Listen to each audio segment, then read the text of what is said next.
Selamat sore. Oke, saya suka semangatnya. Tadi yang tepuk tangan paling meriah sebelah mana? Boleh tepuk tangan lagi? Oke, terima kasih. Ya, Assalamualaikum warahmatullahi wabarakatuh. Salam sejahtera bagi kita semua. Om Swastiastu, Namo Buddhaya, salam kebajikan. Selamat sore Bapak Ibu semua sekalian. Senang sekali kita semua dapat berkumpul dalam sesi talk show Inspiritel dengan tema UMKM naik kelas lewat digital, solusi nyata dari lapangan. Ya, talk show ini merupakan bagian dari rangkaian Road to Hari Retail Nasional atau HRN 2025 yang diselenggarakan oleh Aprindo.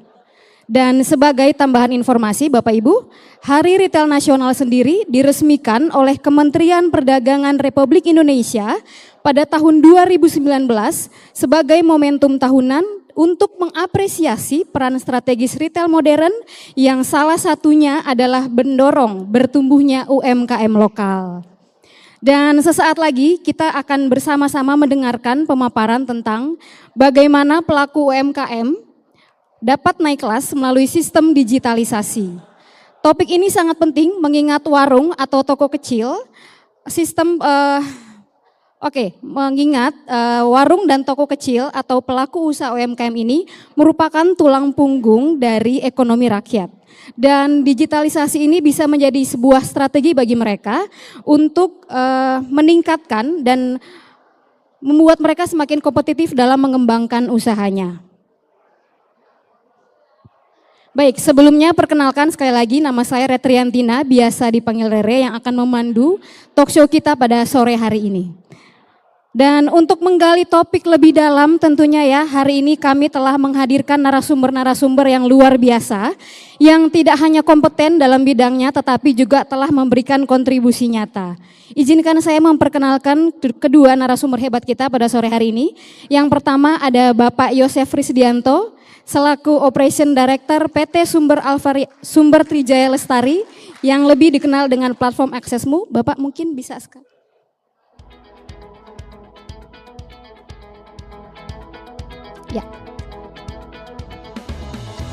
Ya, beliau memiliki pengalaman panjang dalam mengembangkan layanan digitalisasi untuk warung serta memimpin strategi operasional yang mendukung ribuan pedagang. Selamat siang Bapak, terima kasih telah bergabung bersama kami pada hari ini. Yang kedua ada Bapak Abdul Muiz Aat selaku founder and CEO MP Store PT Mitra Pedagang Indonesia Tbk. Selamat siang Bapak. Ya, suatu kehormatan Bapak bagi kami semua bisa berdiskusi pada hari ini. Dan tentu saja sekali lagi saya mengucapkan terima kasih bagi para audiens yang telah meluangkan waktu untuk hadir pada talk show hari ini. Dan nanti mungkin akan ada sesi pertanyaan untuk audiens, jadi siap-siap dipersiapkan pertanyaannya Bapak Ibu sekalian. Baik, mungkin saya langsung saja begitu ya Pak ya. Di dalam diskusi hari ini nanti kita akan menjawab. Tadi kan judul temanya adalah solusi nyata di lapangan. Nah, solusi nyata yang seperti apa yang dibutuhkan para UMKM naik kelas ini Pak, yang bisa mereka lakukan untuk meningkatkan atau untuk mengupgrade usahanya, seperti itu Pak ya. Oke, untuk memulai sesi mungkin langsung saya persilakan kepada Bapak Yosef untuk menyampaikan paparannya mengenai pengalaman implementasi digitalisasi warung bersama Aksesmu, waktunya 30 menit. Silakan Bapak. Cek. Selamat siang. Assalamualaikum warahmatullahi wabarakatuh. Salam sejahtera bagi kita semua. Ya, pada siang hari ini saya akan menyampaikan beberapa hal yang berkaitan dengan digitalisasi warung yang sudah dilakukan oleh Aksesmu sejak Aksesmu berdiri, ya kurang lebih sudah berjalan 3 tahun, di mana banyak hal yang kami lakukan dengan tujuan ingin memberdayakan warung-warung tradisional yang ada karena pada kenyataannya di lapangan masih banyak hal-hal yang sebenarnya potensi untuk bisa digali dan dikembangkan dari warung-warung tradisional yang ada. Baik, sebelum kita masuk ke pembahasan di mana Aksesmu memberikan dampak kepada warung-warung tradisional, kita perlu untuk melihat di mana UMKM dalam hal ini warung-warung tradisional itu merupakan tulang punggung ekonomi nasional. Ya, kita bisa lihat data dari Kementerian Koperasi dan UKM bersama dengan data dari BPS, di mana UMKM itu mempunyai kontribusi sebesar 61,07% dari PDB nasional di tahun 2024, di mana penyerapan tenaga kerja itu mencapai 117 juta. Jadi cukup besar dampaknya terhadap perekonomian Indonesia. Namun demikian, dari UMKM yang ada itu terdapat digital gap. Dari 64,2 juta UMKM yang ada, itu baru 39,7% yang terkoneksi secara digital. Nah, di sini kunci penguatannya adalah kita harus melakukan akselerasi terhadap digitalisasi dan adaptasi terhadap teknologi di UMKM yang ada di Indonesia. Nah, untuk itu Aksesmu di sini berupaya untuk bisa menggerakkan transformasi digital yang ada di warung-warung, terutama warung-warung retail kelontong yang ada di Indonesia. Kita bisa melihat pada saat sebelum dilakukan digitalisasi, warung itu memiliki berbagai macam permasalahan. Ya, diantaranya kalau kita lihat banyak warung-warung yang pemajangannya masih belum teratur, ya berantakan, kadang masih kecampur antara food, non-food, sehingga kurang higienis, ya, sehingga mengakibatkan kualitas dari produk itu tidak baik. Lalu pengelolaan dari warung juga tidak tersistem. Berikutnya yang sering kali kita lihat juga pencatatannya masih manual. Begitu juga dengan akses untuk bisa mendapatkan produk. Nah, biasanya yang terjadi adalah warung-warung mendapatkan produk itu dari kanvaser atau dari agen-agen yang ada di sekitar warung-warung tersebut. Nah, dan yang saat ini juga masih terjadi di warung adalah sistem pembayaran mayoritas masih tunai. Jadi uang tunai di warung itu cukup tinggi. Dan kalau kita lihat warung tradisional, ya layanannya terbatas, hanya jual beli. Di sini tantangan yang dihadapi ada 4 yang bisa saya sampaikan, di mana adopsi teknologi itu kita menghadapi tidak semua pedagang itu terbiasa dengan aplikasi. Lalu yang kedua adalah berkaitan dengan infrastruktur, di mana keterbatasan jaringan internet yang ada di Indonesia itu juga masih menjadi satu kendala. Berikutnya mengenai keterbatasan device, ya. Jadi pelaku usaha juga banyak juga yang device-nya terbatas, memorinya ya, masih belum Android dan lain sebagainya. Lalu perubahan budaya kerja, ya. Jadi untuk melakukan transisi dari manual ke digital itu tidak semudah membalik tangan. Dan yang keempat adalah mengenai edukasi, ya.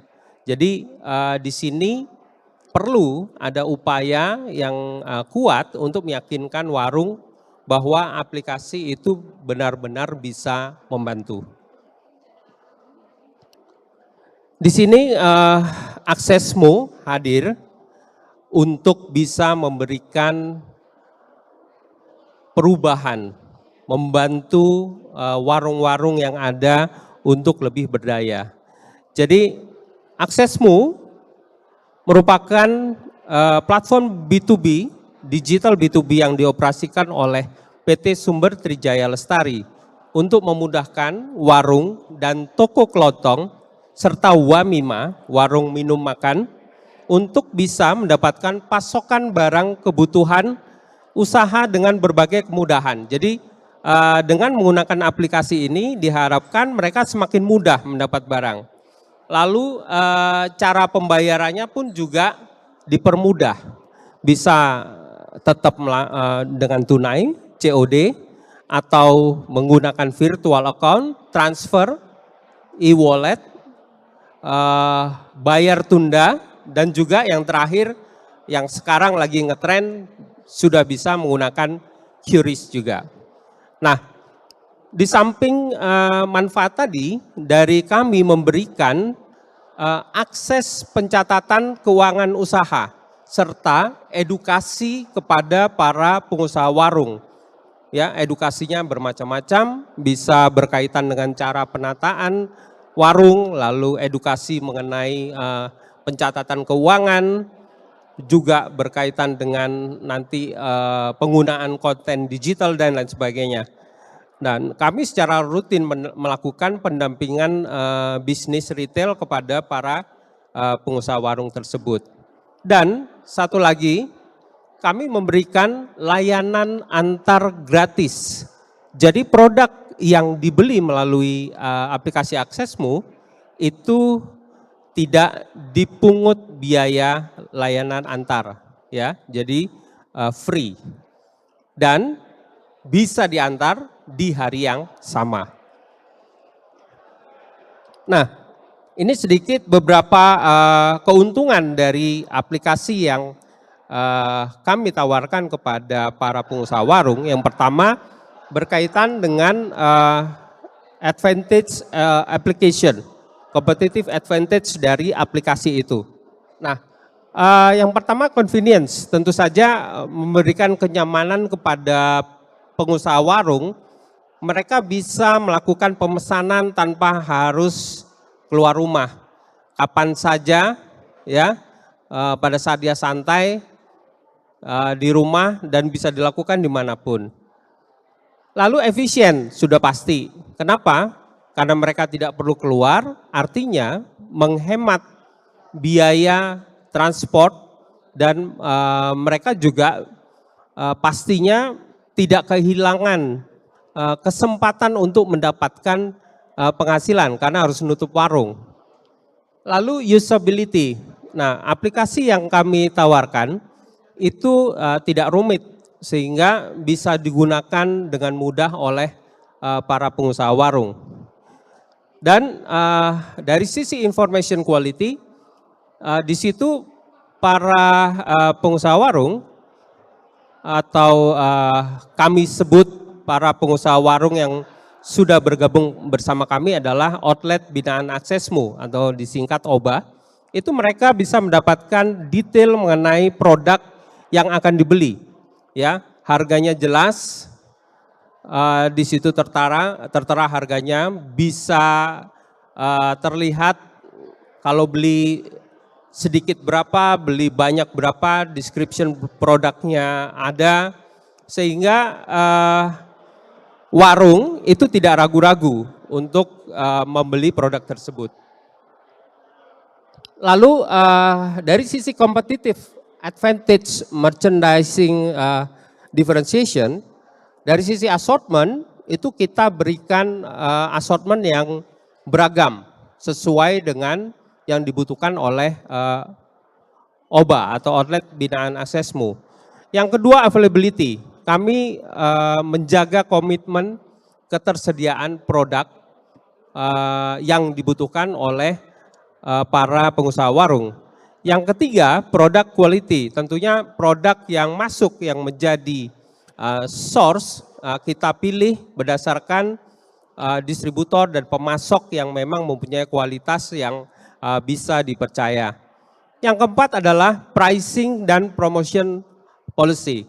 Tentunya di sini harga yang kami tawarkan merupakan harga wajar yang diharapkan para pengusaha warung itu bisa mendapatkan kesempatan menjual dan mendapat margin keuntungan yang cukup menarik. Di samping itu kami juga memberikan berbagai macam program promosi yang bisa dimanfaatkan oleh para pengusaha warung sehingga mereka bisa mendapatkan produk dengan harga yang lebih kompetitif. Nah, itu dua hal yang terkait dengan competitive advantage yang diberikan oleh Aksesmu.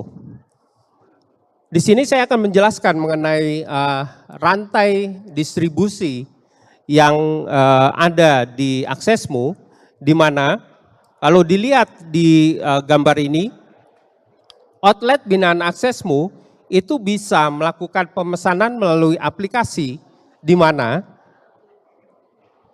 barang nanti akan dikirimkan oleh tim Aksesmu melalui stock point yang berada di sekitar warung tersebut. Jadi di radius kurang lebih sekitar 3 sampai 5 km. Nah, produk yang ada di stock point itu didapatkan dari distribution center kami. Jadi kami mempunyai beberapa distribution center, juga ada beberapa depo, atau bisa juga dari pemasok itu mengirim langsung ke stock point kami. Jadi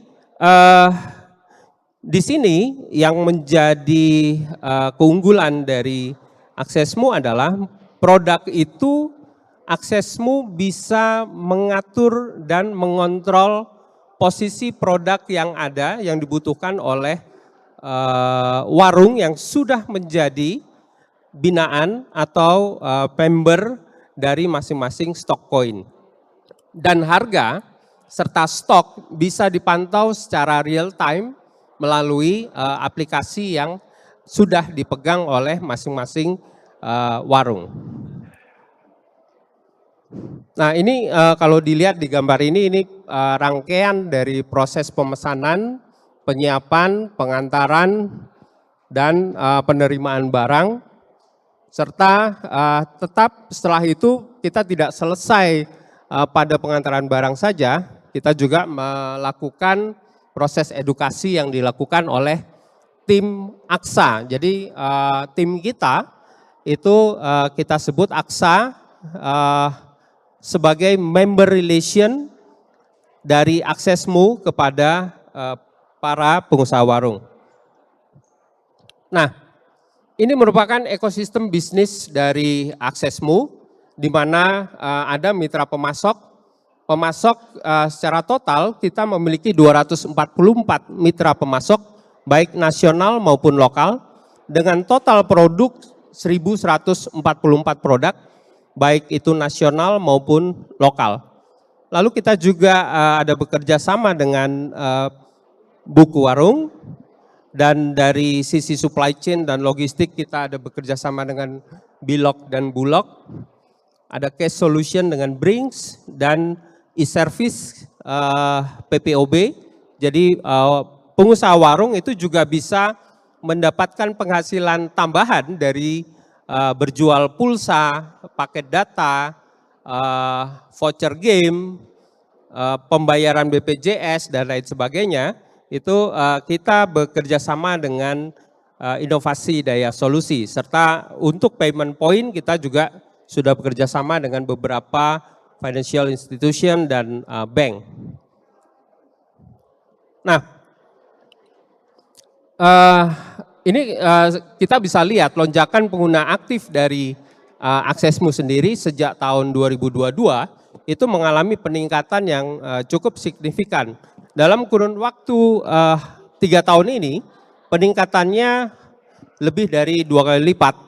Jadi dari posisi 61.400 saat ini sudah mencapai di angka 132.893 member aktif. Nah, dengan jaringan distribusi logistik yang cukup luas di berbagai titik di Indonesia, outlet yang sudah terdaftar saat ini mencapai 200.000 dan tersebar di hampir seluruh pulau yang ada di Indonesia, di mana kontribusi terbesar memang masih di Jawa 70%, lalu Sumatera ada 13,5%, Sulawesi dan Maluku ada 9%, Bali Nusa hampir 4,5%, dan di Kalimantan ada 2,7%. Dan semua itu ditunjang oleh kapasitas operasional kami, di mana dari seluruh area itu dilayani oleh 5 distribution center, 3 depo, dan lebih dari 400 stock point yang tersebar di seluruh wilayah tadi. Dan untuk pengantaran kita ada 1.400 roda 2 dan 179 roda 3. Jadi pengantarannya karena warung-warung yang kita layani itu masuk kebanyakan juga tidak di main road tapi masuk ke ganggang, sehingga yang dibutuhkan sepeda motor. Nah, saat ini kami masih terus melakukan penambahan area.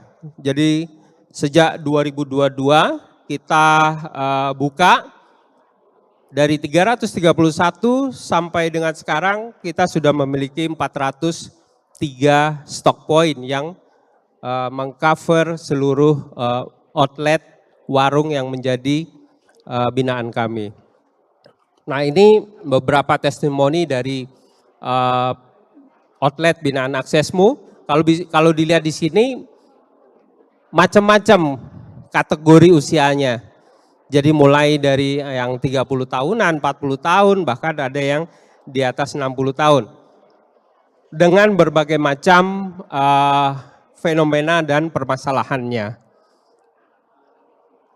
Nah, yang ingin kami sampaikan di sini adalah Aksesmu itu bukan sekedar retailer. Jadi kami lebih dari retailer, di mana kita bukan hanya saluran distribusi digital, tetapi juga merupakan mitra bisnis bagi warung.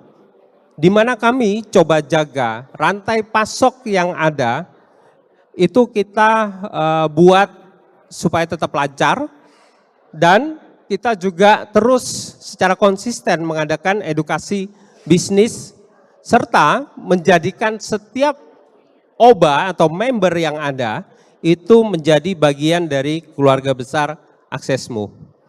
Nah, ini beberapa kegiatan yang kami harapkan bisa meningkatkan engagement atau ikatan antara Aksesmu dengan para outlet binaan Aksesmu, di mana kita adakan mudik bareng ya, di tahun 2022 dan 2023 kita adakan mudik bareng untuk para outlet binaan Aksesmu. Lalu ada juga pelatihan manajemen retail yang dilakukan secara kelompok-kelompok kecil maupun kelompok yang cukup besar, FGD di beberapa wilayah dengan menggandeng beberapa partner. Lalu kita secara rutin, ini program Temu Pedagang, ini adalah program tahunan yang rutin kita lakukan dengan lokasi yang akan kita lakukan berganti-ganti. Terakhir kemarin kita lakukan di Jakarta di Eco Park Ancol dengan diikuti kurang lebih sekitar hampir 1.000 pedagang ikut di sana, termasuk prinsipal dan pemasok juga ikut untuk memberikan support berupa reward, juga ada basar cuan, sehingga para pengusaha warung bisa melihat sendiri produk-produk yang ada dan membeli produk di sana atau mendapatkan hadiah yang dibuat dari acara tersebut.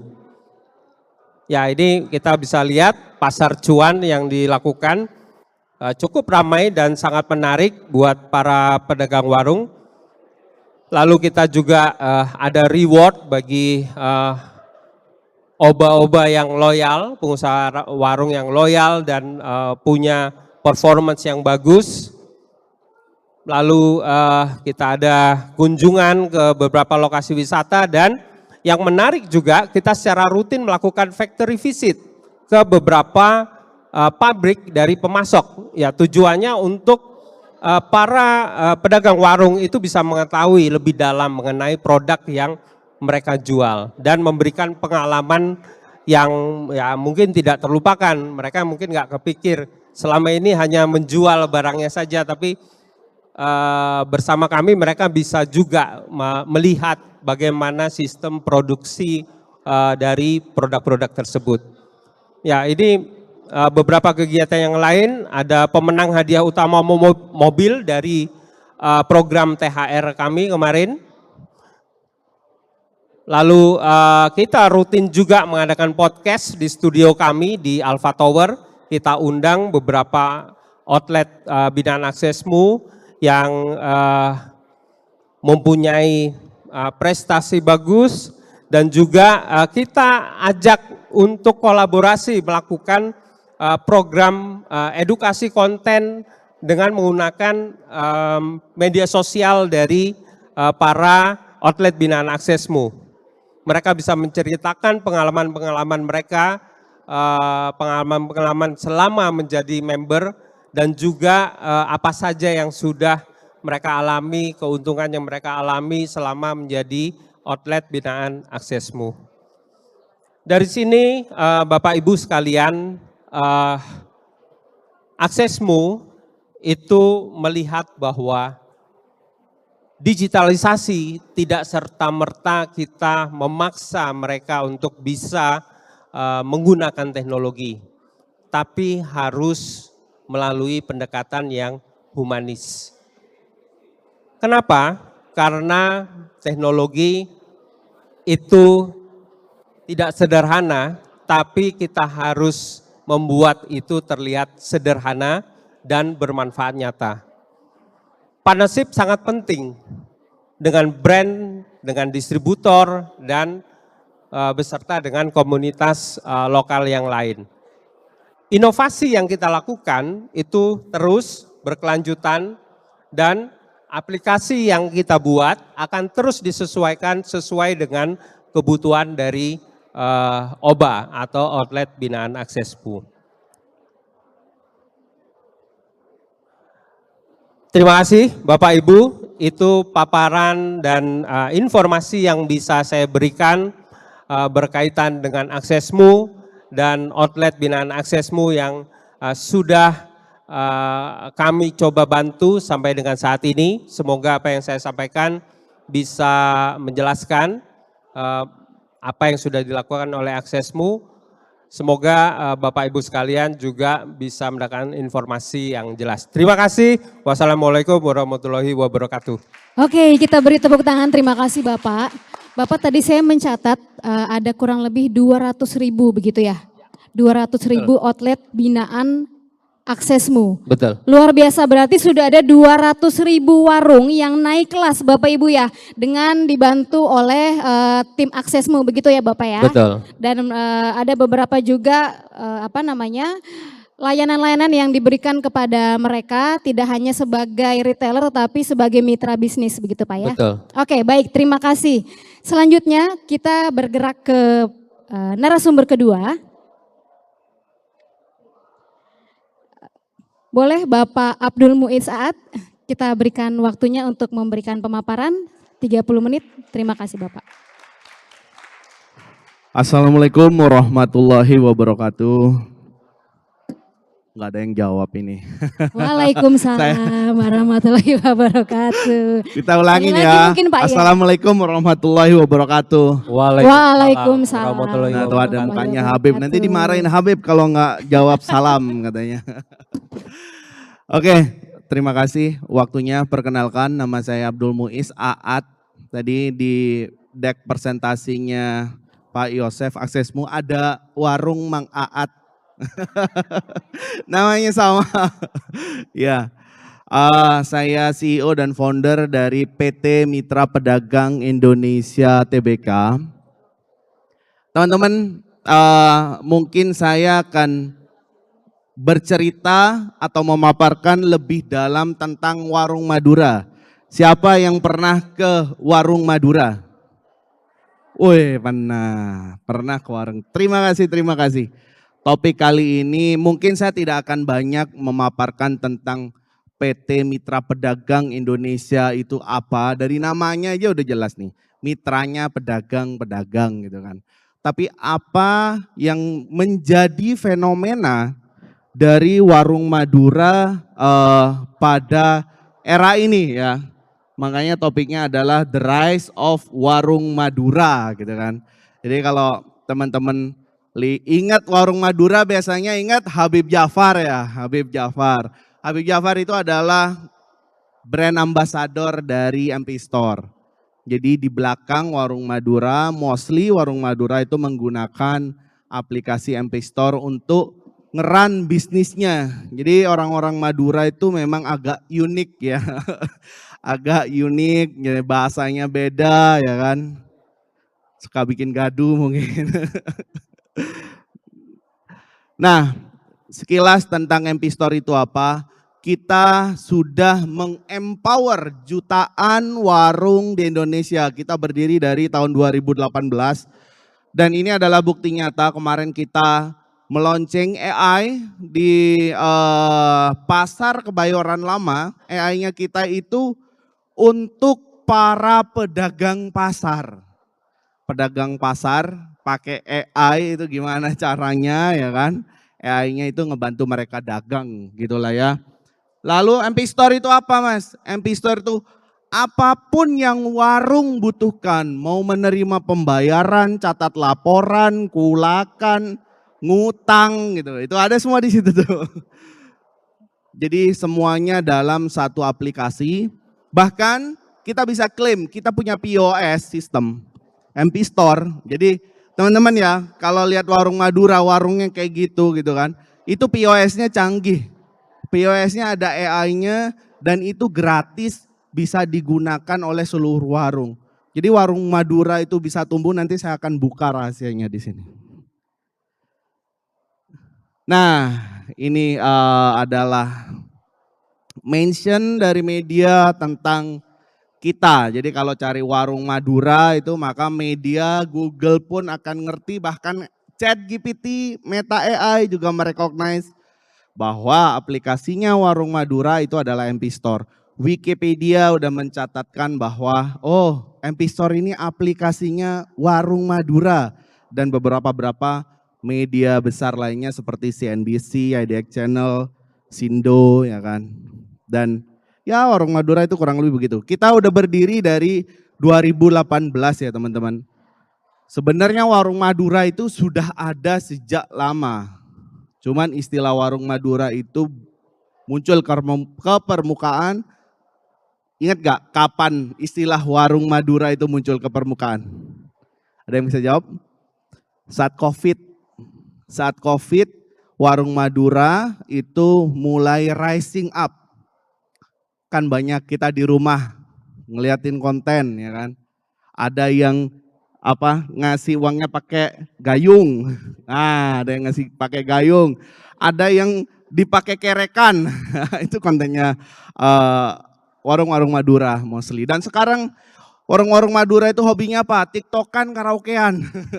Kalau bukan TikTok, karaokean itu ada itu. Ya itu mereka gabut sambil jaga toko, TikTokan, karaokean. Iya live mereka. Mau ada yang nonton, gak nonton, gak peduli. Yang penting saya eksis. Gitu. Next. Nah ini backgroundnya. Why kita itu peduli terhadap warung di Indonesia. Background saya sendiri, saya 14 tahun di retail industri, di perusahaan telekomunikasi. Saat saya mendirikan perusahaan ini, saya sedang menjalankan studi tentang industri retail pada tahun 2015. Tesis saya fokus pada behavior anak-anak umur 15 tahun sampai 20 tahun. Ternyata behaviornya berubah. Sehingga kalau nggak dibantu warung ini akan tenggelam gitu idenya. Dan ini juga tercermin di laporan GDP Indonesia, kontribusi warung itu terus meningkat, UMKM itu kontribusinya tinggi sampai ke 61%.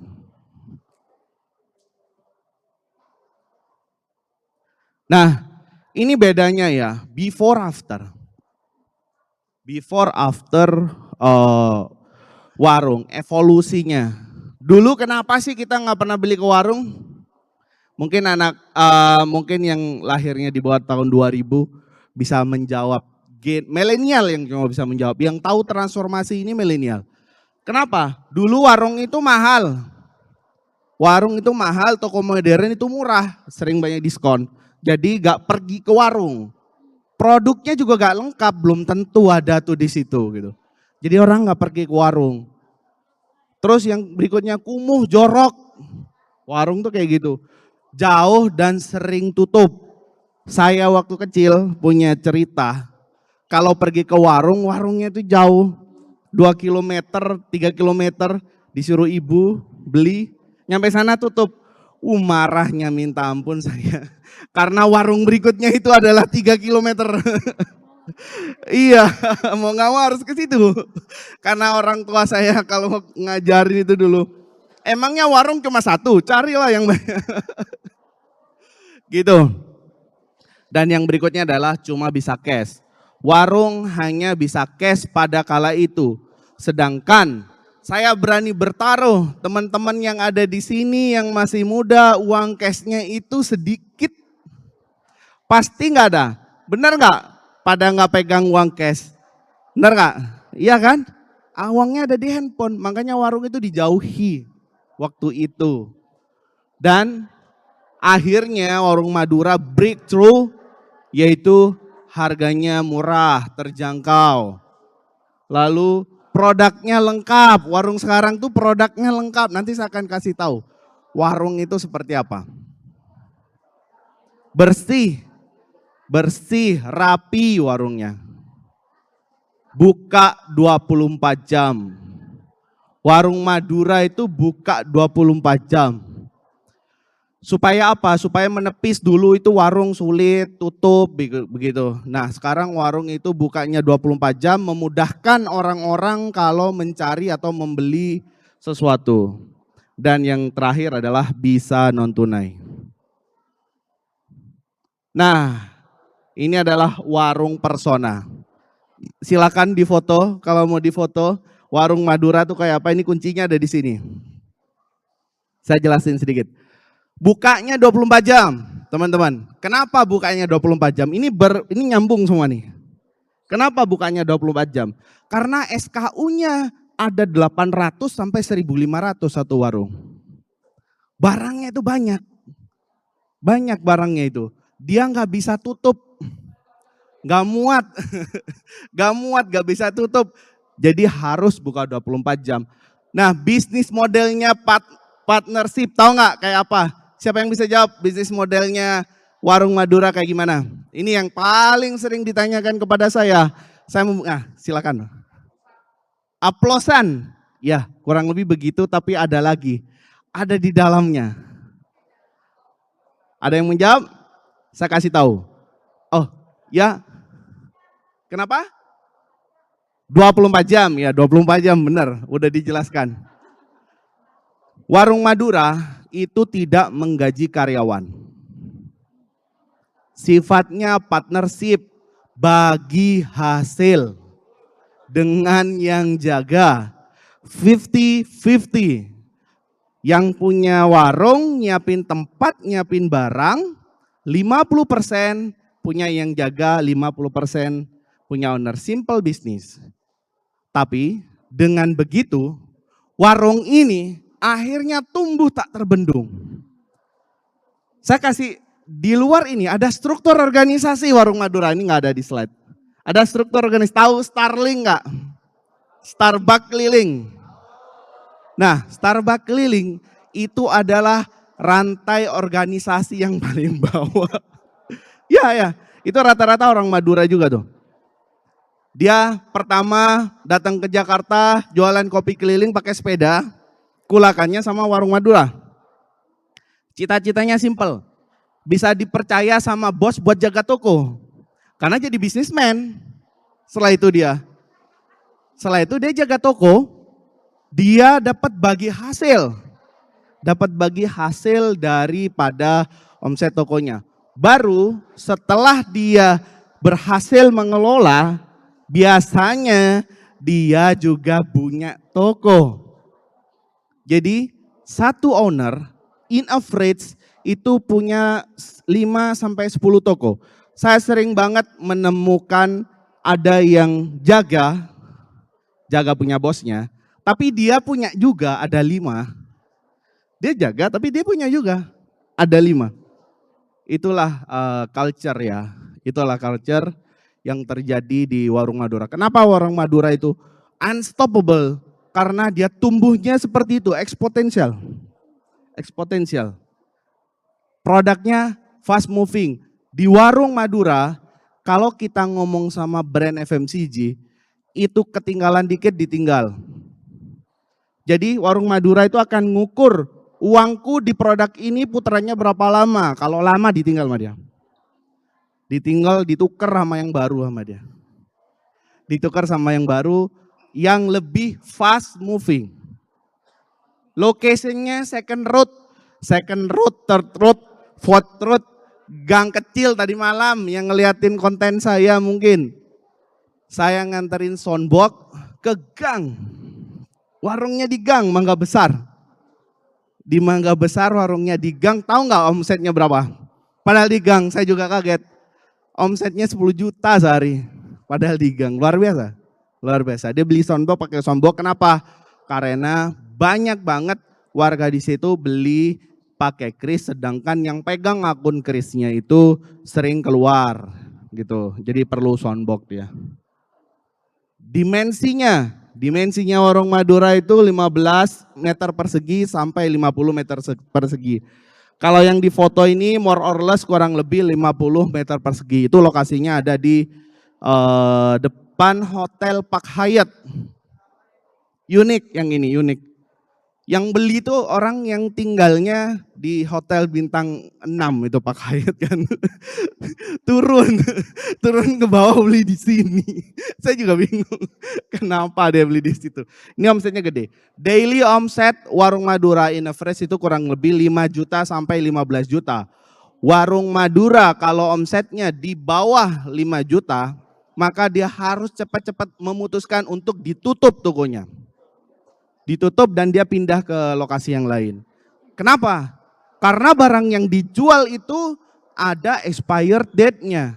Dia menerima resiko. Kalau itu nggak segera ditutup, maka akan menjadi resiko dia kehilangan modal. Kurang lebih begitu. Nah, payment-nya udah mulai hybrid, cash dan kris. Kalau di warung Madura di Bali, sudah bisa Visa dan Master Tap. Nah, itu di Bali itu bule-bule di Canggu itu udah beli ke warung tuh paling seneng. Lihat sering konten kan? Itu kenapa bule beli situ?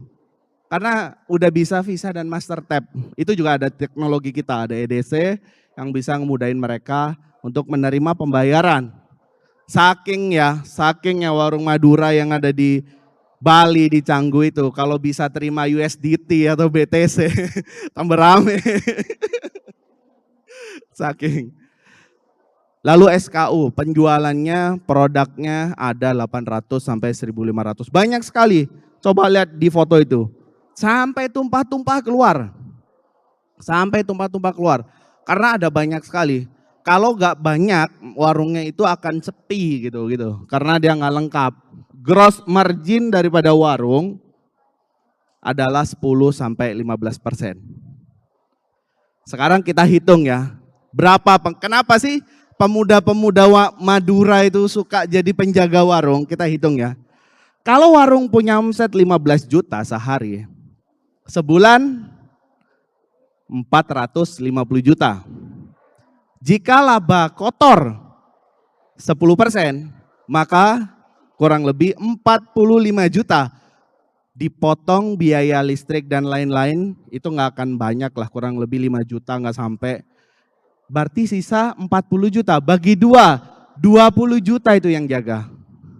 Jadi teman-teman kalau pergi ke Madura, nih kalau pergi ke Madura ya, mau di Madura di pulau ataupun yang sana, itu yang jaga warung, rumahnya gede-gede, rumahnya besar-besar. Karena dia bisa ngumpulin 20 juta sebulan, bisa lebih. Kalau untungnya bisa, itu saya pakai yang 10%, kalau 15% itu bisa lebih.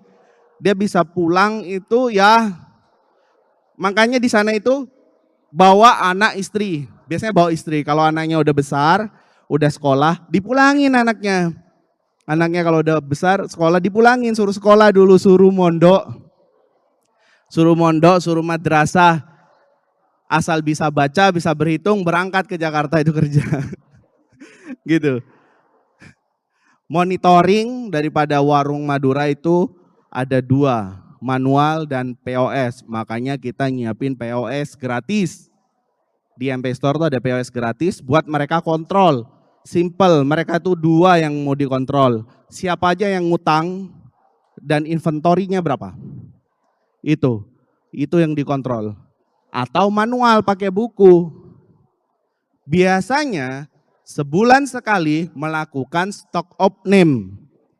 Bagi pegawai warung Madura yang kelihatannya ngefraud, itu biasanya digeser, makanya dibilang ada oplosan. Biasanya digeser tuh. Ini tokonya rame tapi ngefraud gitu kan, biasanya digeser. Nah, sosmednya warung Madura itu cuma 3, dia nggak kenal IG. WA, Facebook, sama TikTok. Sekarang lagi rame TikTok. Mereka sering pakai TikTok untuk untuk ngobrol, bahkan teleponan itu harus live di TikTok dia. Produk fokusnya warung Madura itu cuma ada beberapa, yaitu rokok, mie instan, minyak goreng, beras, gula, telur, kopi, RTD, dan snack. Itu aja. Roti itu secondary produk. Makanya roti itu bisa ganti-ganti. Bisa dari ibu-ibu UMKM titip, bisa dari produk-produk brand roti yang besar. Kayak Sari Roti ya. Tapi sekarang kita jarang temui Sari Roti di market karena disalip sama roti yang umurnya lebih panjang. Tahu roti yang umurnya lebih panjang? Roti Aoka ya, roti Aoka itu bisa 6 bulan itu. Saya juga bingung itu kenapa lama banget. Ya, itu fast moving produknya di warung Madura itu kayak begitu. Secepat itu. Bahkan rokok apalagi. Rokok itu adalah yang utama bagi mereka.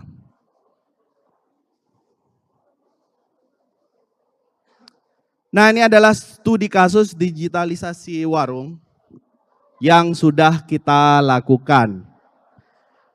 Di warung Jakarta Selatan, lokasinya di Kalibata.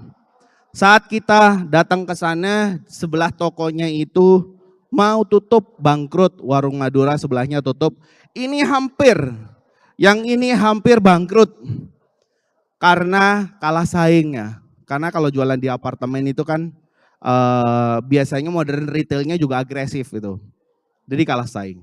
Waktu itu saya datengin, samperin, implementasi Kris yang tadinya omsetnya 7 juta jadi 15 juta sehari.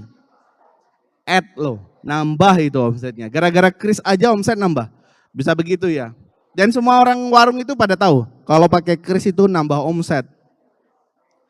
Yang berikutnya implementasi POS. Jadi dia implementasi POS. Ternyata implementasi POS itu memudahkan dia sehingga potential loss-nya warung itu berkurang. Dari yang biasanya barang hilangnya itu 3 juta sebulan, sisa 500.000 sebulan gara-gara pakai POS. Gitu. Saya juga baru tahu learning itu saat implementasi POS. Ternyata manfaat POS yang paling dalam itu adalah bukan ngitung laba rugi. Untuk kontrol stok mereka dan ngurangin resiko kehilangan barangnya mereka. Karena mereka bisa tahu tuh off name setiap hari kayak gitu. Lalu dia new service, jualan pulsa, jadi agen tarik tunai, itu bisa di kita. Dia bisa tambahin net margin, ini net margin ya, laba rata-rata kurang lebih 7 juta sebulan. Dia bisa nambahin laba loh, ini laba. Ini yang akan dibagi juga ke mereka di luar jualan barang-barang. Lalu unbank. Nah, ini adalah salah satu kenapa warung Madura ini cepat banget pertumbuhannya.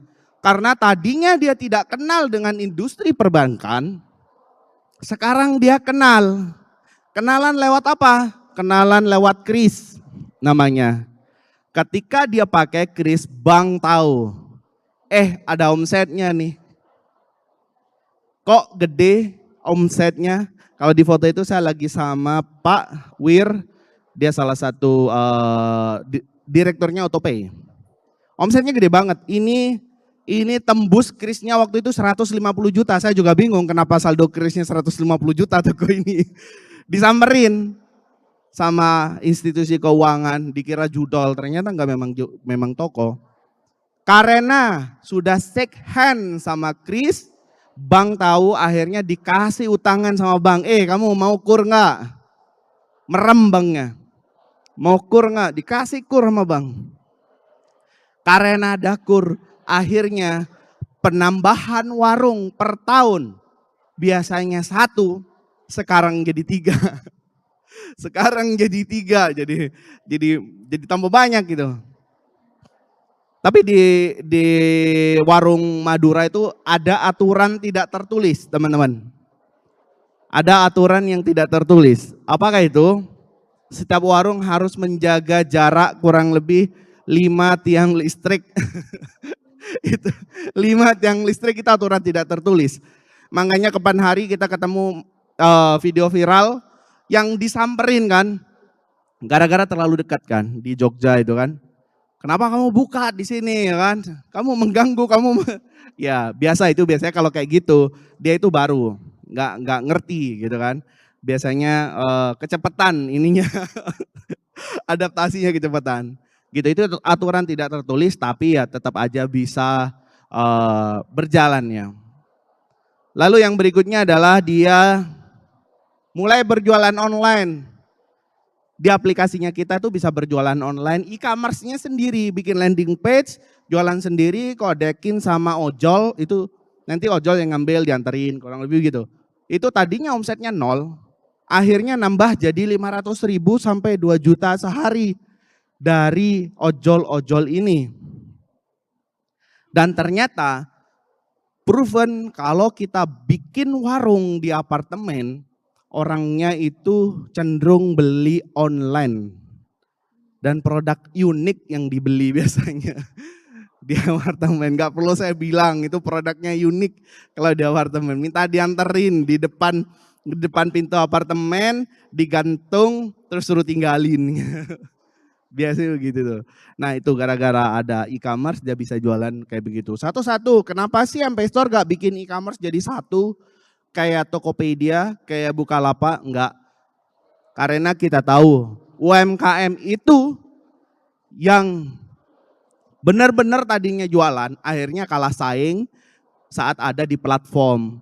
Kalah saing dengan yang murah-murah gitu kan, padahal produknya sama. Padahal dulu dia jagonya loh, tapi dia kalah saing. Makanya kita bikin landing page e-commerce khusus si toko itu. Jadi si toko bisa bikin sendiri, konekin, menerima pembayaran, termasuk AI-nya juga kurang lebih begitu. Nah ini adalah mind mapping tantangan daripada warung ya kan. Digitalisasinya agak sulit, terhambat karena sosial budaya yang pertama. Budaya teman-teman kalau sering ke warung, tolonglah jangan ngutang ya. Tar ya bayarnya, jangan gitu ya, jangan gitu. Karena kenal tar ya gitu kan, kasihan mereka tuh harus muter gitu. Ekosistem rantai pasok, ya, infrastruktur, HP-nya kurang memadai. Pelaku usaha biasanya kurang percaya satu sama lain.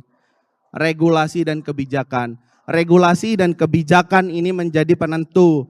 Tahun lalu kita pernah ribut-ribut soal warung Madura di Bali Kelungkung, ingat gak? pemerintahnya ngomong, warung kamu jangan buka 24 jam gitu kan. Padahal kenapa kita nggak boleh buka 24 jam? Sebenarnya kan warung Madura itu punya jargon ya, tutup kalau hari kiamat. Kiamat nanti, kiamat besok masih buka gitu. Mereka nggak bisa tutup karena warung itu barangnya banyak. Kalau dia tutup dia harus pindahin ke dalam, terus besok keluarin lagi, itu capek. Makanya dibukanya 24 jam. Begitu. Dan efektif juga kan akhirnya untuk si warung. Nah, ini adalah solusi dari MP Store untuk seluruh warung di Indonesia. Cuma karena kita sudah disematkan ya, namanya MP Store itu disematkan ke warung. Saya selalu ditanya pertanyaan, kenapa namanya MP Store Mas? Oh pasti Madura Pulau ya? Bukan gitu kan. Apa Madura Putra? Bukan. Namanya MP Store karena empower your store. Visinya kita adalah empowering toko-toko di Indonesia. Di MP Store itu bisa bikin kris UMKM. Krisnya itu 0% real time, bisa ditarik. Kenapa warung itu mau pakai? Karena itu kita salah satu pionir yang ditunjuk Bank Indonesia launching kris UMKM tahun 2020, saya ingat banget itu. Kita yang pertama, krisnya 0%. Saat itu saya diminta untuk melakukan pencairan langsung. Oke, nggak apa-apa, saya talangin. Ternyata penggunaan kris itu luar biasa. Luar biasa. Nah, mostly warung Madura pakai kita karena krisnya ditalangin sama kita. POS gratis, agen pulsa, kulakan online, bisa kulakan sama distributor atau pabrik brand-brand ya bisa. Mini ATM ada EDC-nya buat tarik tunai, itu bisa. Kan ada orang tuh males ke ATM, dia nariknya di warung. Bisa tarik pakai kris atau pakai kartu. E-commerce, tadi sudah saya jelasin, kita ada e-commerce-nya. Ada akses permodalannya juga di kita. Yang terakhir kita itu ada AI. Lah, AI-nya di MP Store itu buat apa Mas? AI-nya MP Store itu seperti storekeeper. Jadi si warung tinggal implementasi, AI-nya gratis ya. Implementasi AI, nanti tinggal disebar link AI-nya ke pelanggan-pelanggannya. Ketika ada order, AI yang akan bantu. Oh kamu mau beli apa? Oh kamu datang lagi ya, kamu kemarin beli ini, mau beli ini lagi enggak? Gitu. Nah AI yang akan menjawab itu 24 jam. Handling payment juga. Saat payment sudah di-handling, udah masuk, AI-nya manggilin, otomatis manggilin Grab Gojek. Grab Gojek datang antar ini ke sana. Nah, karena AI ini beberapa warung kaget. Kok tiba-tiba ada Grab Pak datang gitu kan. Loh kamu udah aktivasi kan AI-nya. Loh uangnya gimana? Ada di e-commerce. Gitu. Karena kecepatan ya. Kenapa saya harus implementasi AI di warung? Warung ataupun UMKM itu harus AI minded zaman sekarang. Kalau mereka tidak dibantu oleh kita, lalu siapa lagi? AI yang ada sekarang itu semuanya berbayar. Dan tidak applicable terhadap sehari-harinya mereka. Nah mereka ini sekarang dibuatin AI gratis dan applicable terhadap bisnisnya mereka. AI-nya kita bisa bikinin spanduk, nama tokonya apa, ukurannya berapa itu bisa bikinin. Tapi tentunya gambar spanduknya ada logonya kita. Gitu kurang lebih. Nah ini adalah MP Store Mapping. Kita sudah tersebar di seluruh Indonesia. Dan sudah ada pengguna kurang lebih 788.000 di seluruh Indonesia. Mas Saat apakah ini semuanya warung Madura? Enggak. Ini banyak warung lain. Di Indonesia itu ada beberapa warung ya teman-teman. Warung Madura, warung Kuningan, warung Bugis. Ada 3 warung kelontong di Indonesia yang sering buka-buka kayak gitu. Sama warung Kuningan juga. Warung Kuningan malah lebih rapi saya bilang. Dan kita terus tumbuh ya. Rata-rata pertumbuhan kita itu 11% ya per tahun. Oke, terima kasih. Sekian dari saya bersama UMKM Majuin Bangsa. Wassalamualaikum warahmatullahi wabarakatuh. Oke, luar biasa sekali. Terima kasih Pak Aat. Pak, kalau saya nih bukan orang Madura, boleh nggak Pak buka warung Madura? Oh boleh ya, boleh ya Bapak Ibu ya. Jadi tidak harus orang Madura ya Pak ya, hanya judul warungnya Warung Madura. Oke baik, oke baik Bapak, saya akan memberikan beberapa pertanyaan. Kita nanti ngobrol-ngobrol sedikit gitu ya Pak ya. Dan pertanyaan pertama ini akan saya tujukan untuk kedua narasumber. Oke, bicara warung kelontong tentunya sangat menarik karena jumlah warung dan toko kelontong pasti terus bertambah begitu ya Pak jumlahnya secara nasional, dan data terakhir dari Kementerian Perdagangan kalau belum berubah ya pada November 2024 terakhir menyebutkan ada sekitar 3,9 juta toko kelontong begitu ya. Tadi dari MP Store ada sekitar 700.800 kurang lebih ya. Berarti masih banyak sekali pasar yang memang belum terjangkau gitu ya Pak. Nah tetapi di sisi lain digitalisasi ini sering dihadapkan dengan isu literasi digital begitu ya. Tadi juga ada beberapa poin di masing-masing pemaparan bahwa itu juga menjadi salah satu isu. Nah saya pengen tahu nih bagaimana dari aksesmu maupun MP Store untuk menghadapi tantangan yang seperti itu. Mungkin lebih detailnya seperti apa. Boleh dari Pak Yosef dulu silakan. Oke. Baik, terima kasih Mbak Rere. Jadi memang betul tadi sempat disinggung juga oleh Mas Aat kan di lapangan itu macam-macam yang dihadapin. Kalau masalah teknologi itu kita tadi saya sempat singgung nggak bisa kita langsung datang Pak pakai dong gitu nggak bisa. Jadi yang kita lakukan biasanya ketahui dulu masalahnya toko itu apa, warung itu masalahnya apa. Jadi harus ada kedekatan emosi yang dikedepankan gitu. Jadi kalau di kami teman-teman member relation itu akan datang ke warung, lalu ya melihat kondisi warungnya seperti apa, mereka ajak ngobrol dulu, biasanya bagaimana kalau pesan barangnya dari mana, ada kesulitan apa. Nah dari situ baru kita sampaikan solusinya.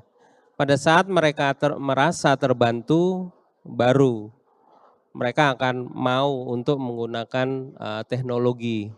Tapi itu pun ya kita sesuaikan, mereka butuhnya apa dulu nih. Oh butuhnya cuma buat order barang dulu, ya sudah kita masuk dari situ dulu.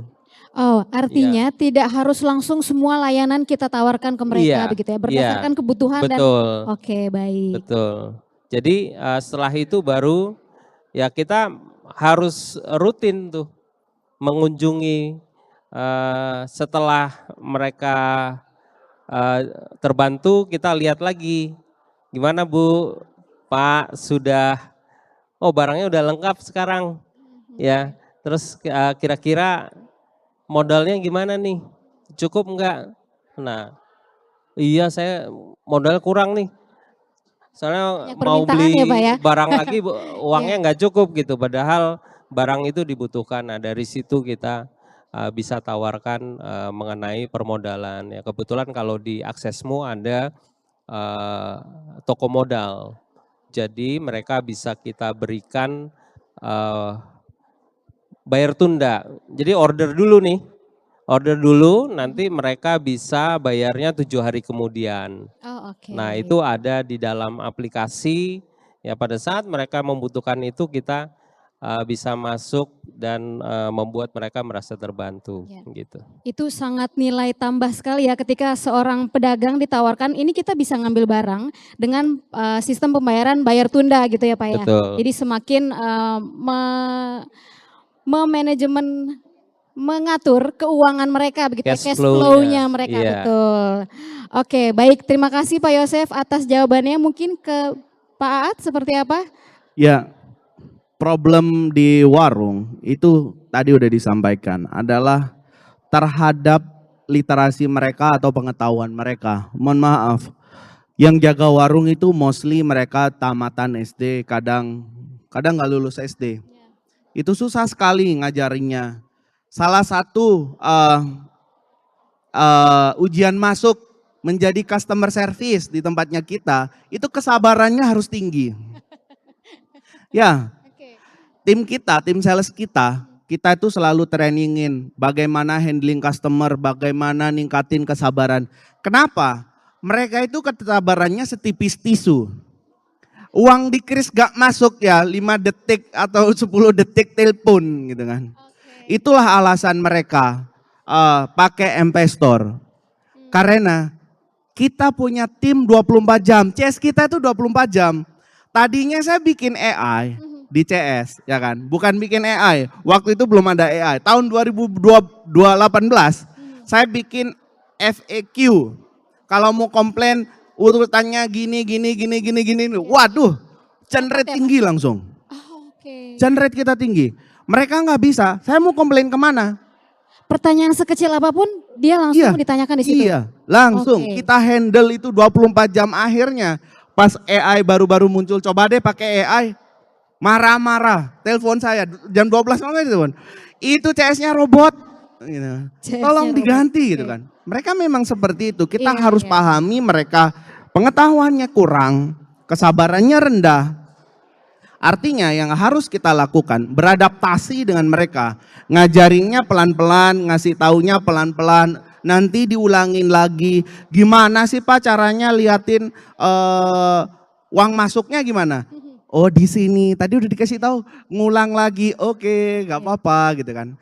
CS-nya kita 24 jam, kita ngajarinnya juga pelan-pelan kepada mereka. Itu challenging pertama untuk mengedukasi warung. Once warungnya udah gede, udah bagus, biasanya kesabarannya dia nambah.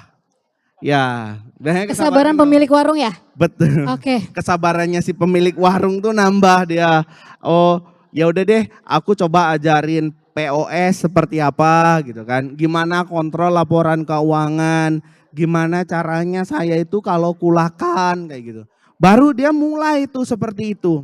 Oke, artinya memang harus dipancing dulu gitu ya Pak dengan berbagai kemudahan yang kita tawarkan. Setelah mereka sudah bisa merasakan, baru mereka kemudian keingintahuan atau pengen berkembang lebih jauh lagi akan lebih berkembang begitu ya Pak? Ya, begitu ya? Betul sekali. Ya, Saat mereka udah paham, mereka udah tahu, kita menciptakan yang namanya emotional bonding dengan mereka. Saat terjadi emotional bonding, ya kan? Wah itu tuh ya, sering sekali salesnya kita yang ada di lapangan itu malah kerjasama sama mereka. Saya tahu sales saya nggak kunjungan nih, saya telepon sama tokonya, dibilang kunjungan sama dia. Datang Pak, tadi salesnya datang. Gitu. Pak saking bondingnya Pak. Iya saking bondingnya. Datang tadi Pak, padahal saya tahu dari handphonenya dia loh lagi di warkop. Hebat ini ya, saking bondingnya, gitu kurang lebih Pak. Oke Pak, menarik sekali ya, terima kasih untuk jawabannya. Jadi ada banyak pendekatan dan ada banyak strategi untuk mendekati para pengusaha UMKM ini. Gampang-gampang sulit begitu ya Pak ya, tapi sekali udah masuk, kita udah masuk, udah emotional bonding, itu sudah bisa masuk lebih jauh lagi dan bisa membantu mereka lebih besar lagi begitu Pak. Oke, pertanyaan kedua, mengapa warung tradisional ini menjadi elemen yang penting untuk dilibatkan dalam transformasi digital dalam konteks kemajuan ekonomi di Indonesia Pak? Jadi seperti apa mereka perannya begitu?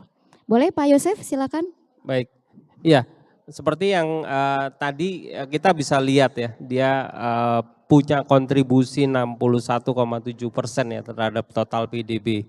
Nah, dengan 4 juta warung, hampir 4 juta warung yang ada, kalau menurut data, pada saat mereka nanti sudah bertransformasi digital, data transaksi yang mereka miliki itu sebenarnya akan menjadi keuntungan untuk para pemilik warung, karena di situ nanti para pemilik warung akan terbuka sebenarnya aksesnya, ya akses terhadap perbankan, ya kan, keuangan, lalu eh, ya pembiayaan. Biasanya yang bermasalah adalah masalah pembiayaan. Lalu pada saat aksesibilitas ini bisa berjalan dengan baik, tentu saja dengan terbukanya akses pembiayaan, ya warung akan semakin maju gitu. Karena ya tadi masalah cash flow-nya, mereka bisa meningkatkan kegiatan di warungnya, produknya bisa bertambah, ya mungkin bisa nambah buka warung lagi, warungnya menjadi lebih modern, orang tidak enggan untuk bertransaksi dan lain sebagainya. Jadi ya ini akan jadi penggerak kan roda perekonomian yang ada di wilayah tersebut. Ya, kalau mereka semakin maju, semakin berdaya, tentu ini pergerakan uang yang ada di sana itu juga akan semakin berputar begitu ya? banyak ya, dan banyak yang akan terbantu ya. Tadi kalau Mas Saad sampaikan dia bisa transaksi online, ada Gojek yang bisa berkolaborasi di sana dan macam-macam ya. Usaha UMKM yang ada di sekitarnya pun juga akan terbantu, orang titip barang dan lain sebagainya. Nah itu kan multiplier efeknya cukup besar. Cukup luas ya, begitu ya. ya. Untuk dari pemasok pun juga akan semakin terbantu juga kan, barang-barangnya juga akan semakin banyak tersebar di seluruh warung-warung yang ada karena rantai pasoknya terjadi. Jadi rantai pasok yang terjadi kalau semua sudah terhubung secara digital itu akan sangat membantu menurut saya. Oke, baik. Ya. Terima kasih Pak Yosep. Dari Pak Aat seperti apa mungkin? Oke, manfaat transformasi digital itu untuk pemerintah ataupun warung. Jadi ada dua dampak. Transformasi digital untuk warung penting. Kita udah menghadapi era yang baru dengan generasi yang baru, yaitu generasi Gen Z dan Gen Alpha.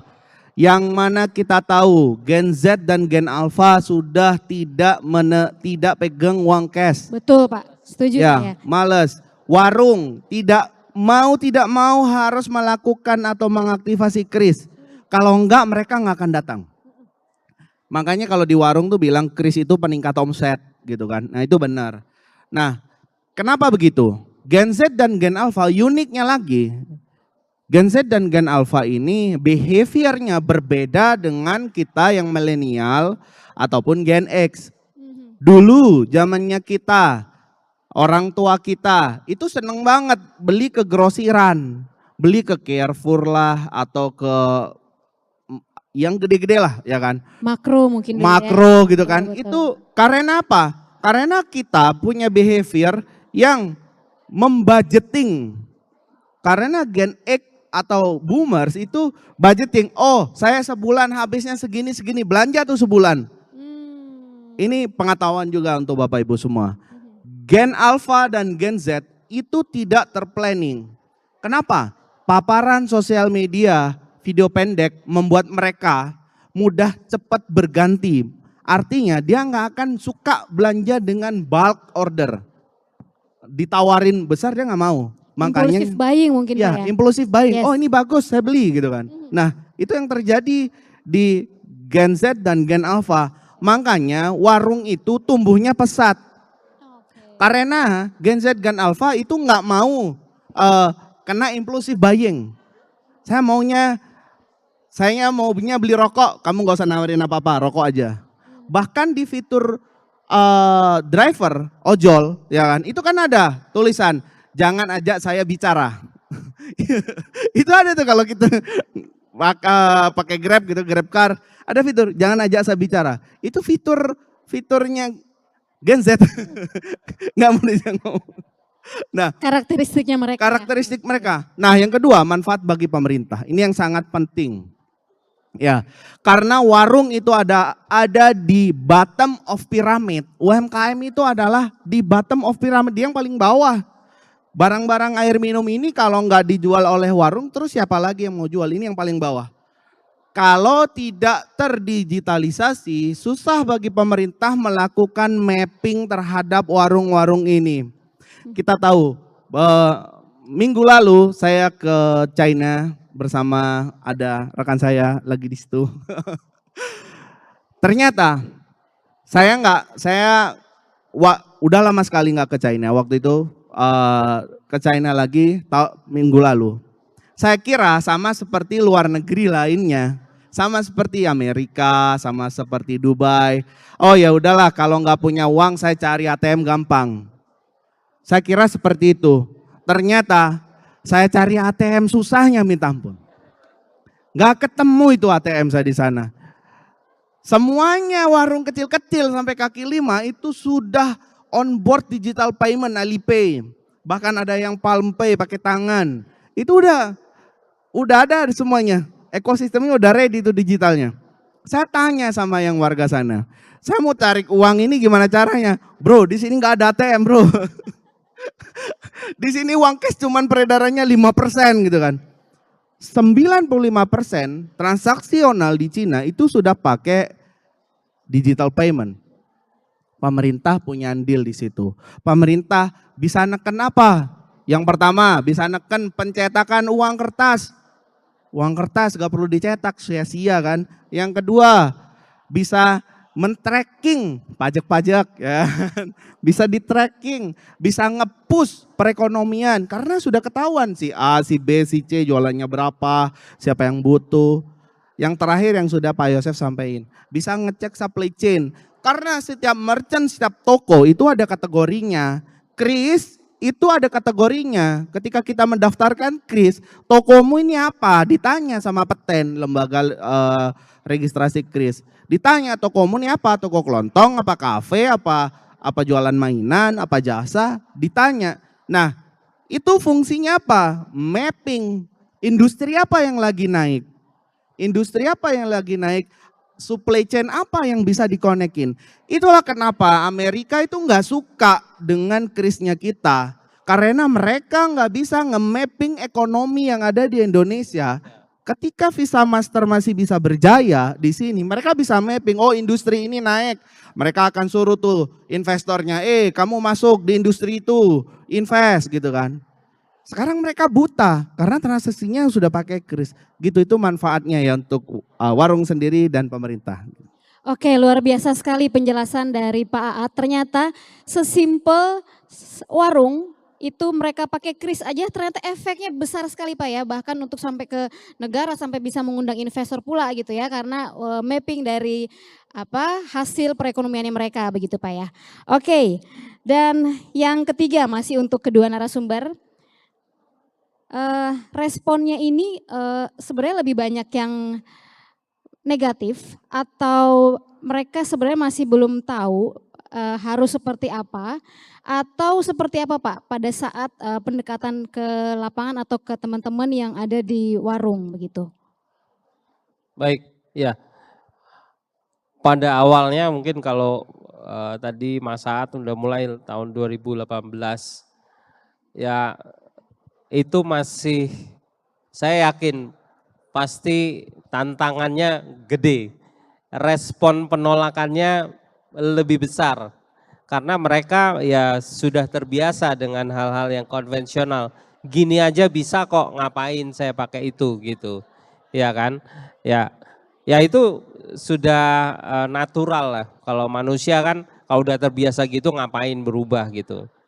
Nah, tapi ya ini kita sebenarnya terbantu dengan perkembangan zaman dan teknologi, lalu generasi juga sudah mulai beralih. Nah tadi juga paparan terus konsumen behaviornya juga mulai berubah, akhirnya sudah berjalan semakin ke sini. Sudah mulai kesulitan itu sudah mulai berkurang gitu ya. Karena ya kalau sekarang sebenarnya gampangan hal yang mudah untuk dilihat, jumlah HP di Indonesia itu lebih banyak daripada jumlah penduduk Indonesia. Iya kan? Satu orang bisa punya dua, saya dua gitu kan. Di warung bisa aja ada 2 atau 3 gitu. Nah, dari situ kita sebenarnya sudah bisa melihat peluang atau potensi digitalisasi itu sebenarnya bisa tinggal merubah behavior. Ya, tadi ya dengan cara untuk melakukan pendekatan dari sisi emosionalnya, mencari kebutuhan dari warung itu. Jadi harus bisa melihat sisi mana. Jadi nggak bisa semuanya dihantem rata semua, caranya sama. Satu warung dengan warung lain sama nggak bisa gitu. Gitu Mbak Rere. Oke Pak Yosef, terima kasih. Boleh Bang Aat seperti apa? Ya, kesulitannya pasti ada. Dan itu kita rasakan di awal-awal kita menjalani bisnis ini. Benar kata Pak Yosef, benar di awal-awal. Saat Bank Indonesia menyampaikan kepada saya, ayo mas kita implementasikan KRIS di grassroots. Oke, siap. Saya registrasikan 200.000 merchant waktu itu, saya ingat banget tahun 2020 ke bank untuk mendapatkan KRIS. Saat itu ditempel, dia tanya ini apa gitu kan. Oh ini supaya orang bisa bayar pakai KRIS, aku gak butuh. Saya gak butuh tahun 2020. Kita tetap lakukan, saya sampein. Sales itu tolong bantu saya warung-warung pakai KRIS. Gak mau pak, saya gak ada KRIS masih bisa jualan tahun 2021. Pandemi datang 2021, mereka mulai mencari gimana caranya menerima pembayaran. Pandemi mempercepat digitalisasi, itu benar. Karena pandemi bisa orang itu jadi, oh aku harus nih. Bisa karena pemerintah sudah ngeluarin edaran yang namanya jangan bayar pakai uang tunai, bertukar virus. Nah itu pemerintah tuh campaign kan. Jadi momentumnya itu meledaknya bisa dibilang pas meledaknya COVID itu gitu pas ya, meledak. COVID. Orang itu jadi pakai KRIS dan belajar mulai menggunakan aplikasi. Ini apa sih, belajar yang lain-lain. Mulai masuk dari situ. Oke, terima kasih Bang Aat. Saya panggil Bang aja mungkin ya. Oke, pertanyaan selanjutnya untuk Bang Aat.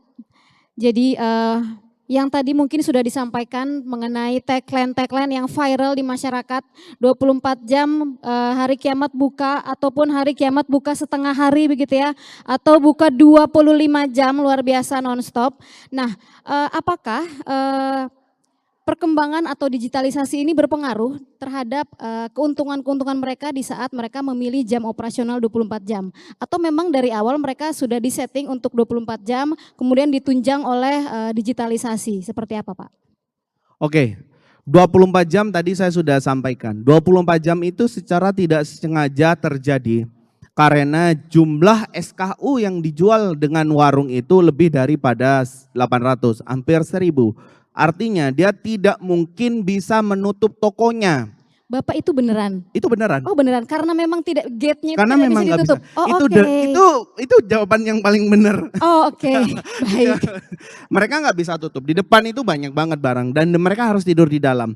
Dan ternyata 24 jam itu menjadi advantage point buat mereka. Satu, warung yang ada di kampung menjadi sistem keamanan kampung, Siskamling namanya. Karena melek terus ya 24 Karena jam. dia melek terus, otomatis dia jadi sistem keamanan tuh di situ. Yang berikutnya, kenapa dia 24 jam? 24 jam toko-toko sekitar itu tidak bisa, bukan tidak bisa ya. Gini, kalau kita buka modern market, supermarket lah ya. Hampir mustahil kita akan buka supermarket kita itu 24 jam. Kenapa? Pada jam 12 malam sampai jam 5 pagi itu nyaris nol penjualan. Ya, nyaris nol, nggak ada yang beli.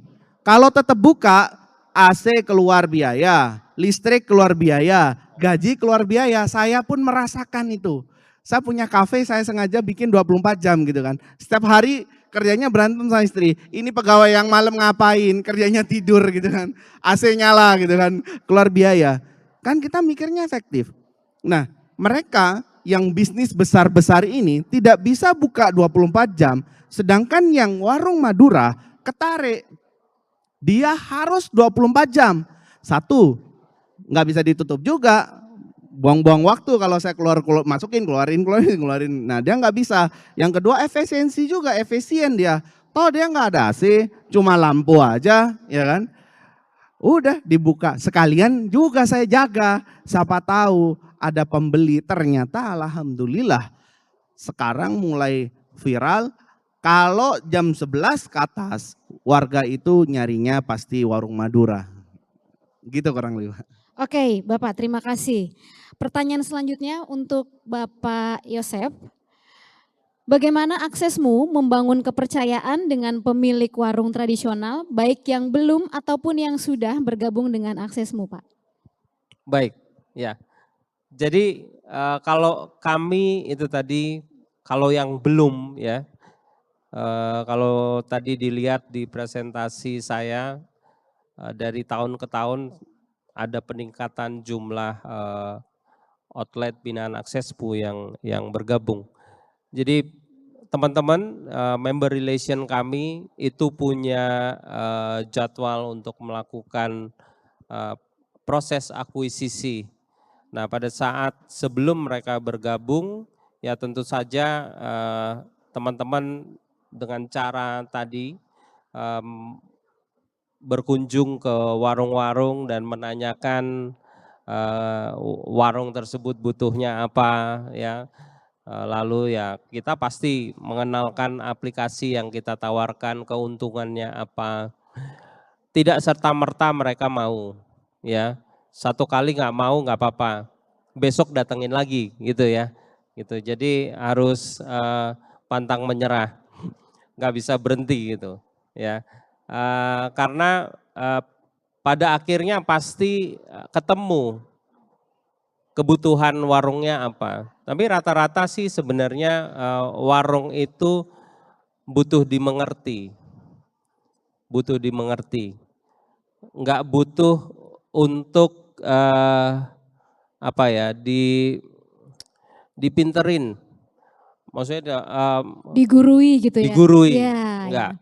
Tapi ya mesti didengerin dulu seperti apa. Nah, itu untuk yang belum gabung.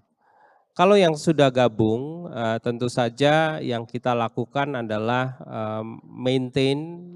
Kami juga ada jadwal kunjungan rutin. Ya paling tidak 1 bulan itu outlet yang sudah tergabung di stock point tersebut, itu akan ada jadwal kunjungan minimal 2 kali lah dalam 1 bulan. Minimal 2 kali. Sehingga kedekatan itu bisa tetap terjalin. Jadi sebenarnya kuncinya kalau bicara warung tradisional itu kedekatan secara emosional itu hal yang kunci. Pada saat kita sudah bisa mendapatkan kedekatan emosional, kita bisa membantu lebih banyak ya. Niat awalnya harus itu, tapi harus membantu ya. Kalau niat awalnya nggak bantu nggak bisa. Jadi kalau niat awalnya sudah dapat membantu, kedekatan emosionalnya sudah dapat, ya apapun yang nantinya akan kita tawarkan juga akan lebih mudah. Dan kebetulan untuk para outlet binaan Aksesmu yang sudah bergabung, ya mereka juga pada saat merasakan manfaat, mereka bisa tadi ada beberapa kegiatan yang kita lakukan, mereka bisa mendapatkan pelatihan, edukasi, lalu kita ajari juga cara bikin konten itu gimana. Kadang kita bikin konten bareng di warungnya, ya lalu kita ajak ikut temu pedagang, factory outlet. Nah itu semakin membuat mereka merasa bahwa oh ternyata untungnya banyak gitu. Jadi harus membuat mereka merasa untungnya banyak gitu. Ya karena namanya dagang ya harus untung kan. Ya kita buat mereka supaya mereka mendapatkan keuntungan yang banyak gitu. Oke, mungkin kalau misalnya saya bisa sedikit rangkum, berarti 2 ya, teknologi itu untuk memudahkan mereka dalam berdagang. Kemudian yang kedua kedekatan emosional untuk membangun kepercayaan begitu Pak ya bagi mereka. Oke, pertanyaan terakhir bagi kedua narasumber. ada 2 pertanyaan begitu Pak. Yang pertama, apa pesan atau ajakan Anda kepada pemilik warung ataupun UMKM yang masih ragu untuk bertransformasi secara digital? Yang pertama. Kemudian yang kedua, sejauh mana infrastruktur memiliki peran yang penting dalam proses transformasi digital warung, begitu Pak. Boleh dari Bang Aat mungkin, kita gantian. Oke, langsung ke yang kedua terlebih dulu. Oke, yang kedua. Sejauh mana, apa tadi? Infrastruktur memiliki peran penting dalam proses transformasi digitalisasi warung. Oke, sejauh mana infrastruktur memiliki peran penting terhadap mereka? Infrastruktur itu, kalau kita ngomong infrastruktur pemerintah seperti tol dan telekomunikasi yang dibangun oleh pemerintah, itu sangat membantu mereka. Dengan adanya infrastruktur tol, otomatis biaya logistik akan turun. Diklaim turun 3%, artinya harga juga akan lebih murah. Infrastruktur berikutnya adalah pergudangan. Tadi Aksesmu sudah menyampaikan dia punya stock point, ada 403 ya Pak ya, banyak itu. Nah itu juga bagian dari infrastruktur untuk membantu warung itu lebih dekat dengan source barangnya. Lalu telekomunikasi. Dengan adanya teknologi telekomunikasi seperti sekarang sudah 4G, itu memudahkan sistem-sistem yang mungkin dulunya itu tidak bisa terimplementasi, sekarang jadi bisa diimplementasikan seperti layanan AI yang membutuhkan bandwidth yang cukup tinggi, dan juga aplikasi-aplikasi yang sudah ada itu mungkin tidak bisa dijalankan pada infrastruktur telekomunikasi masih 3G. Saat sudah 4G itu udah mulai bisa dibuka aksesnya, karena kan dia membutuhkan resource ataupun download, upload image ataupun resource pada aplikasinya yang cukup tinggi gitu.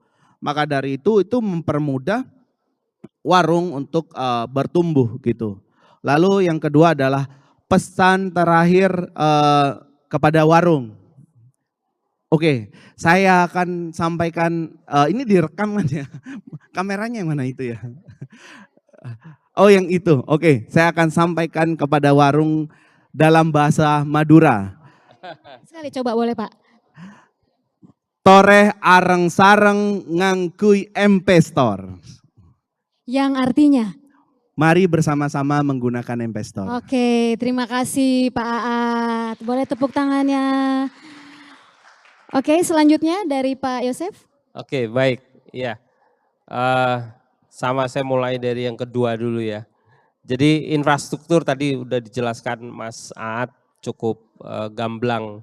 Yang pasti ada 2 hal infrastruktur itu baik yang non digital dan digital. Infrastruktur jalan tadi ya, lalu pergudangan itu ya sangat berperan penting karena ya jalan misalnya kalau jalannya rusak, tim saya waktu nganter barang juga kasihan gitu ya, entar motornya kejeglong, barangnya tumpah semua. Nah itu juga jadi faktor penting ya. Kalau tadi juga dikatakan jalan tol akses pengiriman menjadi lebih cepat, lebih murah sehingga harga juga lebih kompetitif. Nah, dari sisi telekomunikasi dan teknologi dari handphone itu sendiri yang semakin lama semakin canggih tapi semakin murah. Nah, itu juga membantu para pelaku usaha sehingga bisa memanfaatkan teknologi yang ada, kemajuan teknologi yang ada dengan lebih terjangkau. Jadi ya ini perlu peran serta dari stakeholder, dari pemerintah terutama dalam membangun infrastruktur yang dibutuhkan oleh semua pelaku usaha. Oke, Ya. baik, terima kasih. Jadi pemerintah juga memiliki peran untuk membangun infrastruktur agar sistem atau ekosistem digitalisasi ini bisa terbentuk dengan baik begitu ya Pak ya. Betul. Oke. Dan mungkin yang terakhir, Oke, pesannya mohon belum. maaf Bapak, pesan terakhirnya untuk Iya. bagi para warung tradisional. Jadi untuk para pelaku usaha warung tradisional jangan takut dengan teknologi, jangan ragu-ragu. Yang penting mulai aja dulu. Aksesmu ada untuk membawa teman-teman tumbuh bersama. Maju bersama aksesmu. Oke, luar biasa sekali, boleh tepuk tangannya Bapak Ibu sekalian. Aksesmu ada untuk maju dan bertumbuh. Oke. Oke, Bapak Ibu, mungkin dari Bapak Ibu peserta atau audiens ada yang ingin bertanya. Saya buka 5 kesempatan untuk penanya, Bapak Ibu sekalian, mungkin ada yang ingin bertanya? Boleh sebutkan nama, ada, silakan Ibu. Terima kasih atas kesempatannya. Menarik sekali Pak mengenai aksesmu tumbuh bersama. Yang saya tanyakan, ini untuk dua-duanya. Boleh dengan Ibu siapa Ibu? Saya dengan Ibu Maulida. Ibu Maudia, oke silakan. Ketika terjadi transaksi atau pengiriman ataupun yang lainnya, dengan aksesmu kita bersama, kalau terjadi force majeure itu tanggung jawab siapa ya Pak? Terima kasih. Oke, ada lagi mungkin? Oke, mungkin kita jawab dulu ya. Oke Pak, ketika terjadi force majeure itu menjadi tanggung jawab siapa? Baik, dengan Bu siapa tadi maaf? Bu Maurija, baik. Jadi begini Ibu, selama barang itu dalam pengiriman dan masih statusnya itu berada di tim pengiriman kami terjadi force majeure, maka itu tetap menjadi tanggung jawab aksesmu Ibu. Selama barang itu belum sampai ke warung Ibu. Seperti itu Bu. Mungkin Oke, Ibu. cukup jelas Ibu. Apakah sudah cukup jelas? Oke, sudah Terima cukup kasih, jelas. Bu. Terima kasih. Mungkin ada lagi yang ingin bertanya Bapak Ibu sekalian? Oke, silakan Bapak bisa berdiri dan menyebutkan nama. Oke, selamat siang Pak Mas Aat dan Pak Yosef.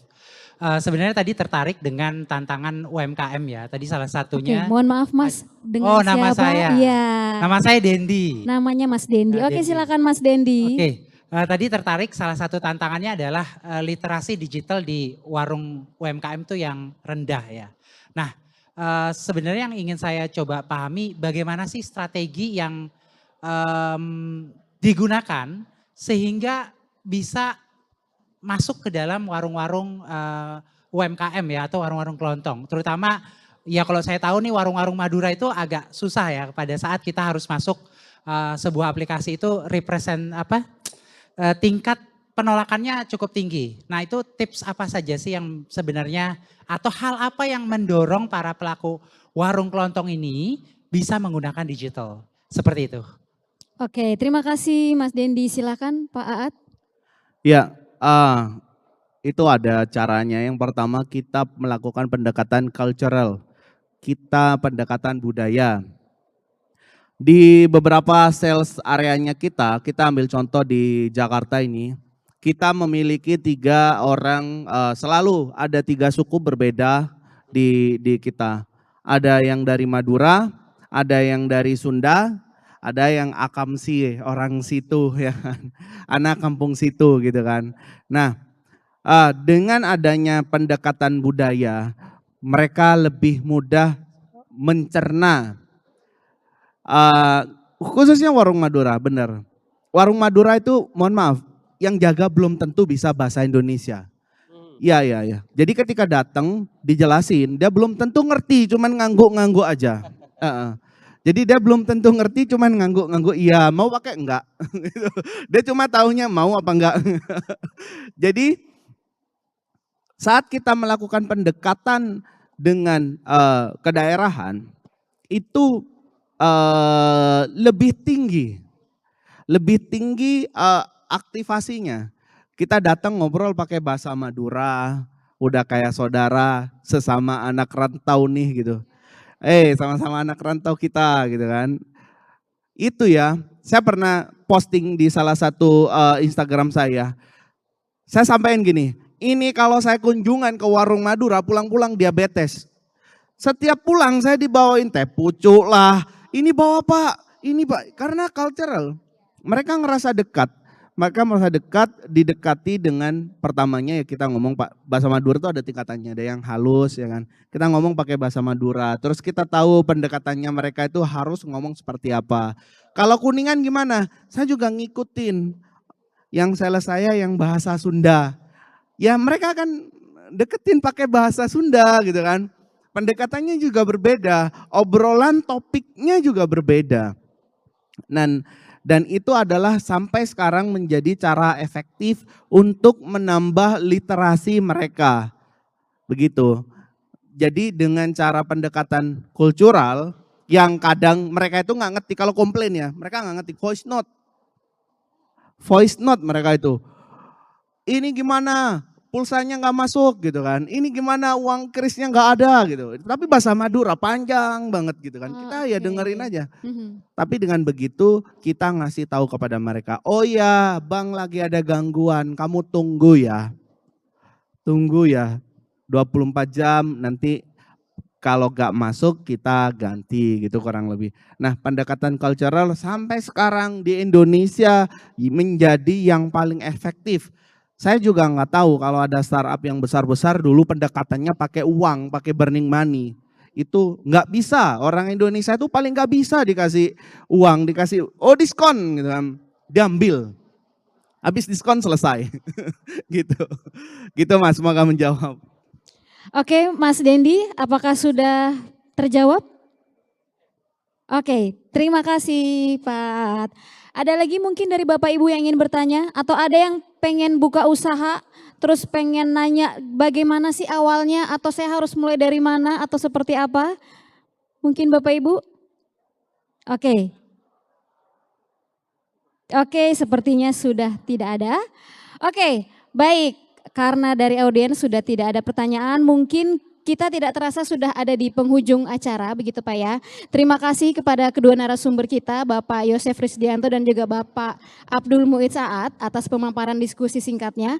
Izinkan saya sedikit merangkum atas diskusi kita hari ini, bahwa salah satu solusi nyata yang dilakukan adalah dengan pemanfaatan teknologi digitalisasi warung, begitu ya Pak ya, agar para pengusaha UMKM bisa naik kelas. Dan bagaimana caranya? Yaitu bisa mulai dengan bergabung dengan platform-platform sejenis mungkin atau Aksesmu atau mungkin MP Store begitu ya, atau mungkin bisa mulai nanya-nanya dulu gitu ya Pak ya, konsultasi. Dan kemudian untuk mendukung transformasi digital ini juga dibutuhkan sebuah infrastruktur yang baik agar bisa menjangkau lebih luas dan lebih banyak lagi. Kemudian hal yang tidak kalah penting pastinya adalah kemauan dari para pengusaha UMKM untuk mulai membuka diri dengan kemajuan teknologi sebagai penunjang dalam menjalankan usahanya. Oke, semoga diskusi hari ini dapat memberikan banyak inspirasi bagi UMKM di luar sana untuk berani melangkah ke dunia digital. Terima kasih juga untuk para audiens yang sudah aktif bertanya. Dan mari kita dukung terus kebangkitan retail Indonesia dengan semangat kolaborasi. Akhir kata atas nama panitia dan seluruh tim penyelenggara, kami mohon maaf apabila terdapat kekurangan selama pelaksanaan acara ini. Sampai jumpa di kesempatan berikutnya. Wassalamualaikum warahmatullahi wabarakatuh. Salam sejahtera, namo buddhaya, salam kebajikan. Selamat siang, terima kasih. Luar biasa sekali, boleh tepuk tangan paling meriah untuk diskusi panel, moderator dan juga narasumber yang sangat inspiratif hari ini. Dan untuk narasumber juga moderator boleh tetap di atas panggung untuk menerima sertifikat apresiasi yang akan diberikan oleh Bapak Gat Permata, Vice President Director at House Clarion Events. Untuk itu kami undang Bapak untuk bisa ke atas panggung dan memberikan sertifikat apresiasi.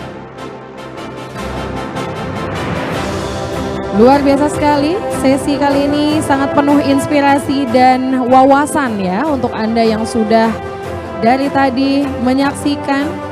Semoga kita semuanya dari sini mendapatkan manfaatnya dan bisa Anda aplikasikan ya di UMKM atau bisnis Anda nantinya.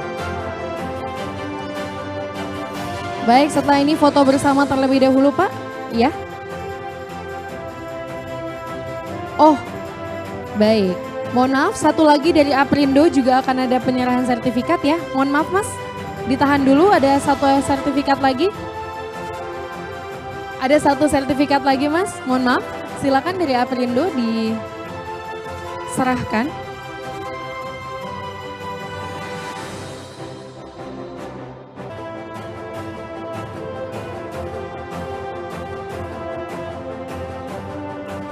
Baik, mohon diterima untuk narasumber yang luar biasa, Bapak Abdul Muiz Aat dan juga Bapak Yosef Rizdianto.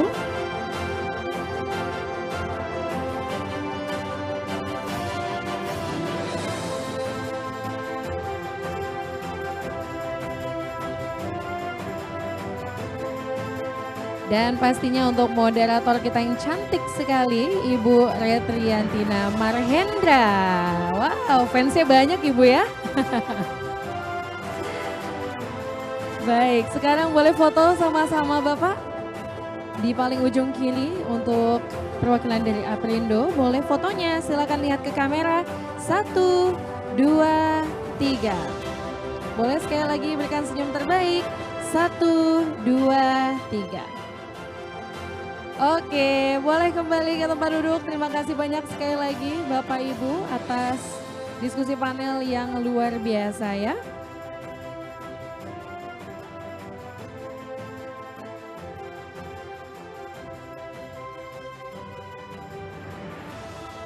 Dan pasti jangan lupa untuk Anda semua yang sudah hadir di sini boleh tetap jalan-jalan ya.